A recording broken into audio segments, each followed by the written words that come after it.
Hey, how you doing? This is John and welcome to John's Long Box. Today we're looking at the official handbook of the Marvel Universe, issue number 10. This was $1 and it was, 1982? This is dealing with S, from Shiar to the Submariner. And as I like to do, I'm going to see if I can name all the characters in the cover. Look at this. This one's kind of beat up. You know, keep in mind how long I've had this. It's not that bad. I think, yeah, I bought these comics back before I knew about bags and boards and stuff like that. So I'm actually amazed that a lot of my comics are in good condition, but I've always been kind of obsessive about my comics. All right, so we got Spider-Man. Duh, that's the easy one. We got the Submariner. We got Starhawk, who we saw at the, what was it, the Eternals movie. They showed a little bit of him. Storm, I don't know whose leg that is. That's Shooting Star, I think is her name. The Space Phantom. The Sphinx. I love the Sphinx. I would like to see the Sphinx fight Thanos. That would be a good fight. Sif, Siren. Did I say Silver Surfer? I forget if I said Silver Surfer or not.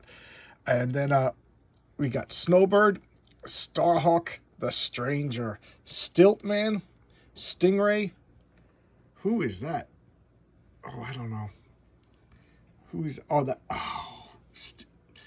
Silvermane, Speed Demon, Silver Samurai, Cosmic Dancer, Star Dancer. Who is that? Solar. That's Mockingbird's legs, and I don't know the rest. Who is that? Well, we'll find out. Okay, so let's open it up. As always, I like to check out to see if there's any names I don't know. It looks like I know everybody's names. Yeah, there's no real surprise there. Okay, the Shiar. The Shiar were debuted in the XMen, and this is Empress Leandra. They're like a empire that controls, I forget which galaxy, but they're like rivals to the Kree and the Skrull. You know, they got a big space is big. There's a lot of empires, and they debuted in the X-Men, like I said, and Leandra and Charles Xavier, like they melded minds or something like that. They became lovers, and Charles Xavier went off to live with them for a little while, get some space nookie, and then he came back. That was, if you ask me, that was all retconned because they killed off Xavier, and then they regretted it, and they said he was the changeling who replaced Xavier while he was off in space or whatever. But this just is more proof positive that the X-Men were generic superhero space adventures and whatever for most of it. Like for every 5 comics, maybe one had to deal with the mutants. Matter of fact, their first couple of issues was all mutant stuff, and then Stan Lee purposely changed it. He thought that the mutant stuff kind of held him back, so they just used them as generic superheroes for a long time. But I really like the Shiar stuff. I wonder if it's going to be in the MCU coming forward. All right. Now we got S.H.I.E.L.D. These are like the big agents of S.H.I.E.L.D. So a lot of these grew out of the Nick Fury and the Howling Commandos. So we got Nicholas Fury. First appeared Sergeant Fury #1. Timothy Dum Dum, same thing. Gabriel Jones. Eric Coing. Not too familiar with him. Sharon Carter. We all know Sharon Carter. First appeared in Tales of Suspense 75. Laura Brown. Jasper Sitwell, he's like the ultimate like number crunching administrator kind of guy. Valentina Allegro de Fontaine, the Contessa, that's like Nick Fury's like long-term girlfriend. Sidney Levine, the gaffer, I'm not too familiar with him, I gotta say. There's James Woo, Jimmy Woo, appeared in Strange Tales 160. Like I said when I talked about the Agents of Atlas, he was Asian James Bond. He was supposed to be cool, and the way they portrayed him in the MCU, he's like a dumbass, you know. Clay Quartermain, he died in that Nick Fury miniseries, that Nick Fury vs. Shield. I don't know. I always like Clay Quartermain. I don't know what it is about him. Jerry Hunt, I don't really know about him. Oh, he from Spider-Woman. Okay, all right. Oh yeah, he was the agent that was like obsessed with Spider-Woman for a while. And then who is that? Barth Bukowski. Don't know a damn thing about him. And Gail Runkter. Yes, she was a. Why can't I think of her stuff? But I love the Shield uniforms. I have a thing about like the standardization of uniforms in like Marvel comics, and like like between the Kree and Shield stuff. I just like when they do that. I don't know. I think it's cool. I think every kid at my age grew up with like a kind of like a little military. I don't want to say obsession, but like a fascination. Here's the helicarrier schematics. I don't like when they explain how superpowers work. Like, superpowers just work. Like, the Who's Who did it better as far as superpowers just work. But I do like when they do schematics of, like, things that are supposed to be scientifically based. I think that's pretty cool. Yep, that's Shooting Star. Where's her first appearance? Hulk 266. I think I have that. There's the Shield flying car. The Shroud. Oh, he's not on the cover. He's not on the cover, the Shroud. Unless... Is that the Shroud? No, the Shroud's not on the cover. Oh, there he is. I missed him. Okay, I take that back. My lion eyes. Okay. Supervillain team up number 5. I got his first appearance. He was like a Batman type, you know, but he actually, he's more like the Shadow. Yeah, geez, that's so obvious. How come I didn't even realize that until just now? So he pretends to be a bad guy. So he's kind of like the Green Hornet, the Shadow, and he pretends to be a bad guy, and he infiltrates the mobs and then like works from inside to expose them. So a lot of superheroes think that he is a bad guy. And the Sidewinder, that's the guy I didn't know who he was. He's the Serpent Society? Yeah, Serpent Squad. 2 in 1. Yeah, I got a full run of 2 in 1, so I got his first appearance. I think he could like step into dimensions and stuff like that, so he could like limited teleportation.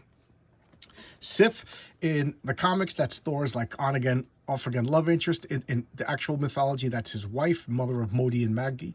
The strength and rage, I think, are his son's superpowers or whatever.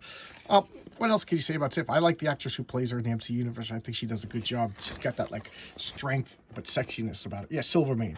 This was like a Magia, because remember, Marvel couldn't say Mafia. Amazing Spider-Man 73, and he was dying, and they replaced his body with like cybernetics. You know, so he's like a cybernetic mafia godfather kind of thing. The Silver Samurai. I can't help but think that he fought John Belushi, as John Belushi was in his samurai garb in a Marvel team up. Silver Surfer, so much you could say about the Silver Surfer. Norrin Rad, Fantastic Four 48. I got his first appearance. I love the Silver Surfer. This is one of the comics that there really is a dispute who created what, because whenever I talk about the Silver Surfer, I got to explain the Marvel method. But the Marvel method was the way Marvel Comics operated for decades, and it worked. It worked, and I liked it. I'm not a writer, so obviously. I'm not an artist. Obviously, I'm just a guy who appreciates comics. But I like the Marvel method because as an adult, I realized what it did. So Stan Lee would come up with an idea. He would tell Jack Kirby or Steve Ditko or John Romita, and then they would go and they would write the comic, but without a script. Sometimes it was just verbal description. Sometimes it was just like a rough outline. Sometimes it was a script, you know, don't get me wrong. And then they would write it. Now, sometimes it would come back weeks later. Sometimes it would come back a month later. And keep in mind, Stan Lee was doing this for like all of Marvel Comics at the time. So the art had to remind Stan what the story was about. So it forced the artist to become good storytellers. And I keep saying storytelling is the ability to tell the story through pictures, not the words. You know, I as much as I like Howard Chaykin, he's a horrible storyteller. His pictures are just like photographs, and you wouldn't know what's going on. Like one photograph doesn't really necessarily tie in, except it's the same people, but it's not like in sequence. So you don't know what the story is unless you read the words. Whereas Jack Kirby, you could take the words out and still follow the story. And I know that for a fact because when I first started reading comics, I couldn't read, and I could still follow the comics, get the gist of what's going on. And comics kind of taught me to read, not literally taught me to read. I think I told that story, but I'll tell it again some other time. But anyway, so when the Silver Surfer came into the story, Stan didn't know. I'll take Stan at his word. He didn't know what exactly Jack created, what exactly Stan created, because the Marvel method kind of made things blurry. You know, he said a guy in the background does this, but then, you know, Stan or Jack would draw like a particular costume or a race or make it a guy or a girl, stuff like that. So who created that guy in the background? You know, Stan just said person in the background, and then Jack made it, you know, a Chinese man or a short elderly black man. You know what I mean? So, and then that person becomes a popular character. Say, who created that character? It's legitimately you know, you could argue either one. So there you go. And that's what happened with the Silver Surfer. So, you know, Stan said that was his personal creation. Jack said it was his personal creation. And Stan and Jack kind of fought over things like that. And that's one of the reasons why Jack left for DC in the early 70s. Okay, little history lesson. And this is Siren. What's her first appearance? Spider-Woman 37. So I got her first appearance. This is Banshee's daughter. And it's funny because this is going to be super nerdy right now. But I hate it when mutants have children and the children have the same powers. Because a mutant is somebody who's different than their parents. If you are born with Sonic Scream, you're not a mutant because you're the same as your parents. So there you go. The Skrulls. I love the Skrulls. The shape-changing space aliens. Now, I read this a long time ago, but from what I remember, supposedly the Skrulls were the elementals.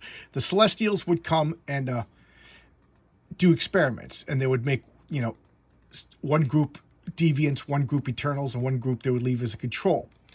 And they would, see which one's better and stuff like that, whatever their alien intellects were demanding. On Earth, the control group prospered and became the dominant species. On some planets, the elemental group became the eternal group became the dominant species. Well, in Skrull, it was the deviant, and that's what. And everybody's different. The DNA is not stable, so that's the origin of their shape changing abilities. And after a while, I don't know if it was like a king or an emperor or a warlord or whatever. They all kind of shape changed to look like that being. So here he is, like a race of beings with like true diversity. They all choose to look the same. I think they're kind of brilliant. And supposedly they were peaceful until the Kree attacked, and then they became warlike. And the war lasted, like 3,000 or so Earth years. So there's not a Skrull alive who remembers the peaceful ways. They're all kind of violent now. And, and it's like, they're like hated. They're like space Nazis or whatever. Keep in mind, in the Kree-Skrull conflict, neither one of them is the good guys as far as Earth is concerned. They're both horrible.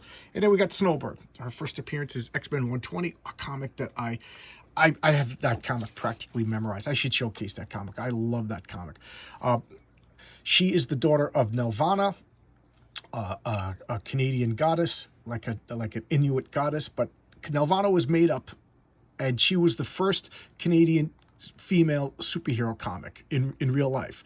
And she became public domain, and then John Byrne, who grew up in Calgary, Canada, incorporated her into the Marvel Universe as Snowbird's mother. So here you go. Pretty cool, huh? I love, you cannot top the John Byrne Alpha Flights. They were so good. And as much as I love Bill Mantlo on like ROM and Micronauts, his Alpha Flight was like embarrassingly bad. So bad. Solar! Silas K. Captain America 160, so yeah, I got him. Big deal. I got nothing really to say about him. The Soviet Super Soldiers. So we got the Crimson Dynamo, Dark Star, Vanguard, Ursa Major, and the Gremlin. Basically red communist superheroes. They fought the Defenders, they fought the Avengers. Pretty powerful. Oh, and the Space Knights. I talked about ROM a few times. So here are some known Space Knights. Of course, we got ROM. We got Starshine 2, which is Brandy Clark, the only woman that like believed ROM at first. She took the Starshine armor. Terminator, Firefall, Mentis. That eagle looks like a bad guy.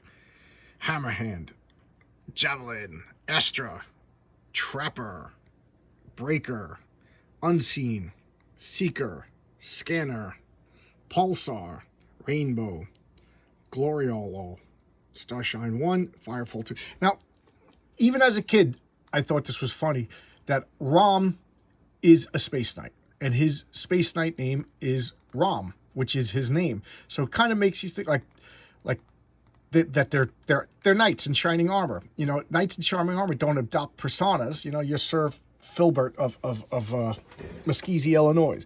So why aren't they all like? Why isn't that just Brandy Clark? Why isn't Firefall just Karis? Stuff like that. But what do I know?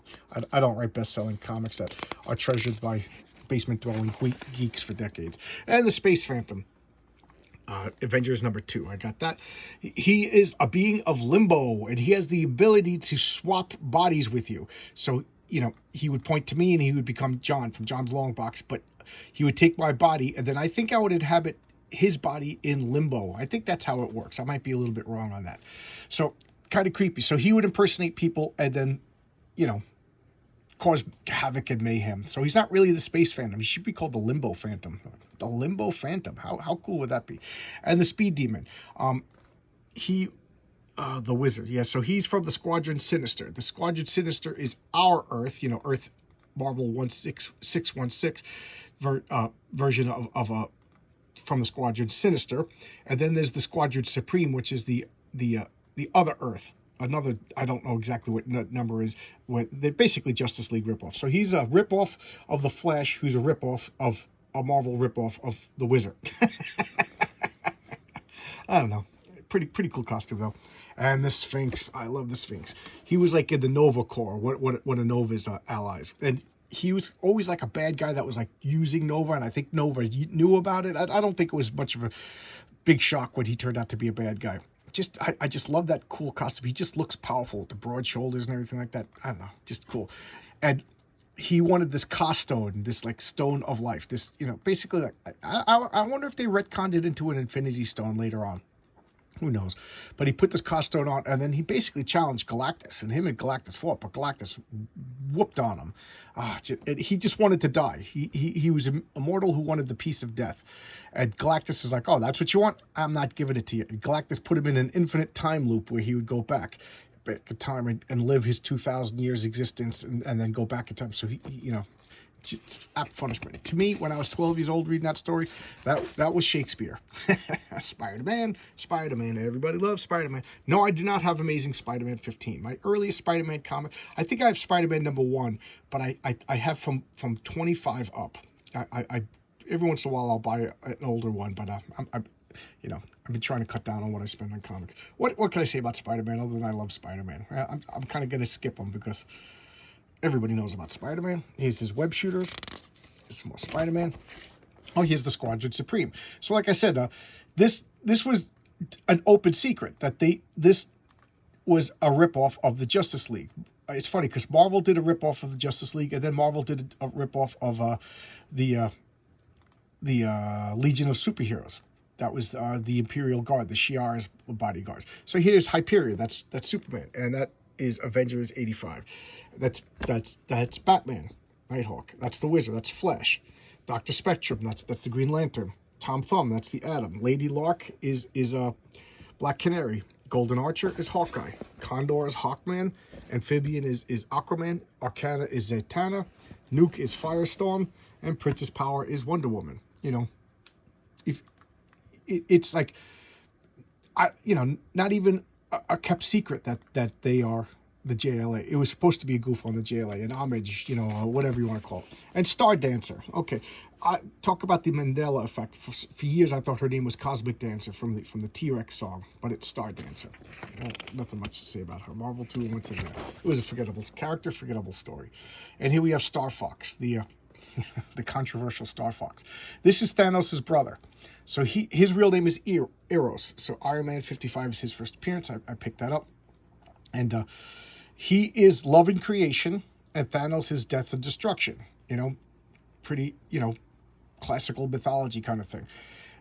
He has the power to like give you pleasure. So, you know, he's like Marvel's ladies' man. But like, you know, later on nowadays in this Me Too era, he's like the walking date rape drug. So who knows, how are they going to portray him in the MCU going forward? It's going to be kind of controversial if you ask me, but you know, Marvel, for the most part, I'm going to give Marvel a pretty good rating as far as adapting their characters. So let's see what they do with Star Fox. Starhawk, this is a character I was fascinated with as a kid. Why? Because I didn't know anything about him. I call that the Boba Fett effect. I didn't know anything about Boba Fett other than he had a cool costume, so therefore he was cool. I filled in the gaps to the point where the more I learned about Boba Fett, the less I liked him. To the point I didn't watch The Mandalorian. I don't care about The Mandalorian. You know, not interested in The Mandalorian. Why? Because it wasn't as good as what I thought in my head. But anyway, what was his first appearance? Defenders 27. So I have him. So he is like a male and a female they bond together, they merge, and they become Starhawk. And then in the Guardians of the Galaxy comic, they had it, because he keeps going, I am the one who knows, I am the one. So they finally explained that he lived until the year 3000 something, and then came back in time. And then when he got to that point again, he was free. So he was no longer the one. So he's a time traveler. I love stories about time travel. The Starjammers. This is Corsair. That's Christopher Summers. That's Cyclops' father. And you remember the airplane? Cyclops was in an airplane, and he was tossed out of the airplane by his father, and he didn't have a good enough parachute, and he bonked his head, and that's why the Summer Brothers lost their ability to control their powers. Well, the reason why the plane was crashing was because it was shot down. I think it was it the Kree or the Shiar? I forget who it was, but they shot it down as an accident, and then they beamed up Scott's parents. Scott's mother she died, and he went on and became like a space pirate, the leader of the Starjammers. So he has Chad, it's Raza, and Hepzibah. This became his new girlfriend. Stiltman. Everybody makes fun of Stiltman. Daredevil number 8. Daredevil did have some lame villains. I'm not going to defend it. Stingray. I always thought this was a cool costume, but very underused character. So Tales to Astonish 95, and then Submariner 19. He became the official Stingray. So what was I going to say?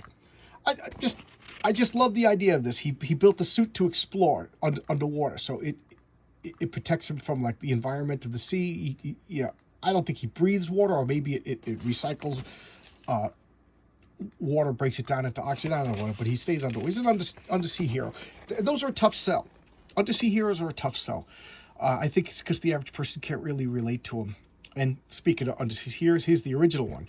He was first. Aquaman, in a rare reversal, DC copied Marvel. So Submariner was first created by Bill Everett. The Fantastic Four, that's the first modern appearance, but he was all the way back in the 30s, back under Atlas Comics, or Timely Comics even. Marvel was originally Timely Comics, then it became Atlas Comics, and then it became Marvel Comics. So he was one of the first. I think it was the original Human Torch was the first Marvel hero, and then I think the Submariner was the second. And I think the Vision might have been the third. I don't know. The original Vision. So here are Space Aliens. The Sidri. Where are these from? XMen 154. I know I have the comic, but for the life of me, I can't think of what they were and what they're doing. Oh well. The Sneepers. Tales. That sounded like a lame Tales of Suspense story. The Sith. Thor 212. I have it. I can't think of anything about it. The Stenth. Inhumans number 7. Man, this is stumping me. The Stonians, Tales of Astonish, 21. Taurians, Thor 180. Tectons, Fantastic Four 91. Yeah, these are stumping me. Thurvrians, Rom 19. Oh, God. All right, so there you go. That's the Marvel Universe number 10. I like the series. You guys seem to be liking it. These seem to be my most watched videos. And I'm going to do up to 15. And then I'm probably going to do the DC Who's Who next. And then after that, we'll see. You know, I like to intersperse them every couple of videos. You know, I don't want to do them all at once. All right. Change it up. Do it. So tomorrow I'll do a different comic. All right. Thanks a lot. I'll see you later. Bye-bye.